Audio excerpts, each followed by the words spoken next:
Muito bem, primeiro cumprimentar aqui, tudo bem, capitão? Tudo bem. Obrigado pela sua presença. E a gente vai conversar um pouquinho sobre essas situações de incêndio. Uma delas aconteceu em Morretes, né? Isso. E em que condições isso acontece? De que maneira o cidadão pode ajudar, pode cooperar, capitão? Okay, nós tivemos ontem um atendimento ao incêndio florestal no Parque Estadual do Marumbi. Nós tivemos aí um acionamento por volta do meio-dia.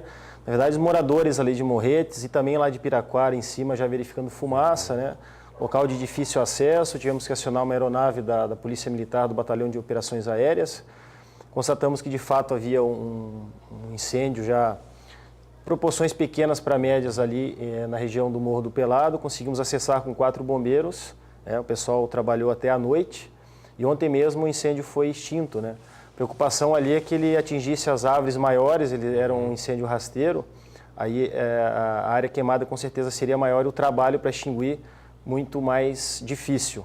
Se deu início de que maneira? Já tem essa informação? Então, a equipe que estava atendendo acabou de regressar agora, né? A gente contou com o apoio da aeronave, foram algumas viagens para trazê-los, eles chegaram no quartel de Morretes há pouco, e nós vamos verificar.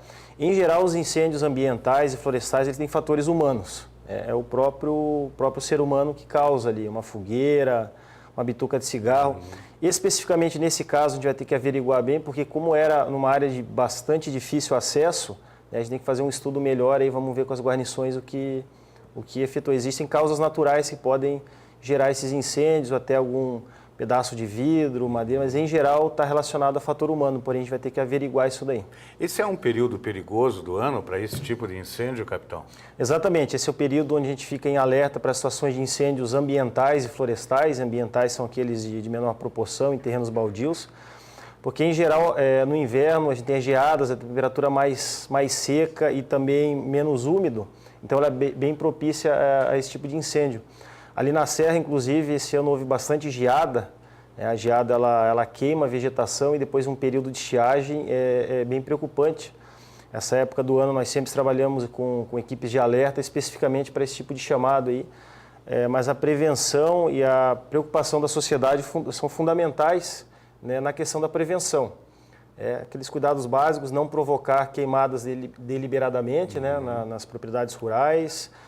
Pequenas fogueiras aí feitas também por pescadores, pessoal que gosta de andar no mato também, atenção quanto a isso. As bitucas de cigarro também são questões bastante preocupantes aí para nós.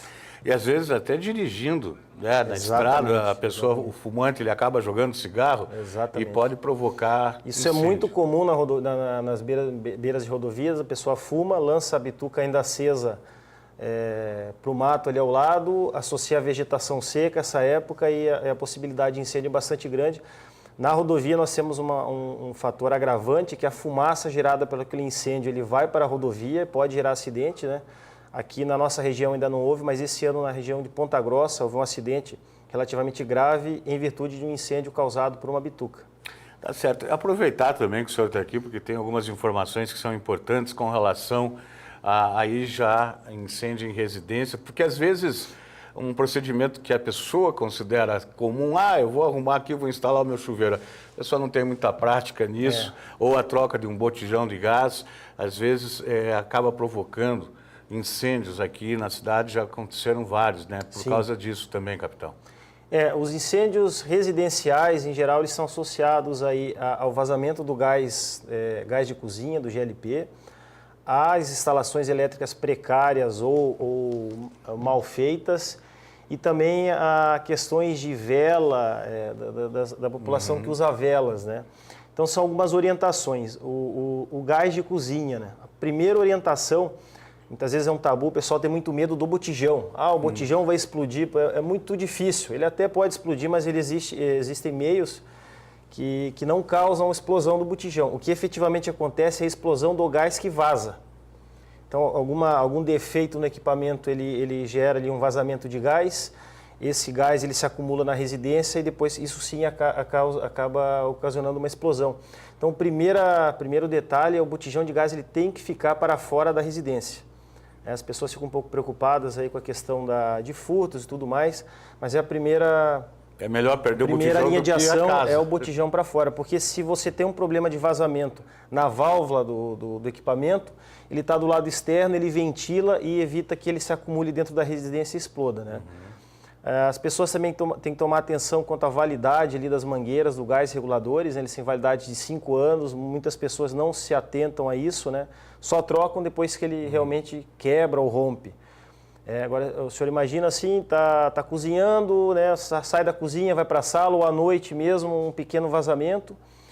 Quando nós sentimos o cheiro de gás, o ser humano, nós percebemos o cheiro dele, né? Agora, por exemplo, se todos estiverem dormindo, o sistema olfativo ele vai se acostumar com aquele odor.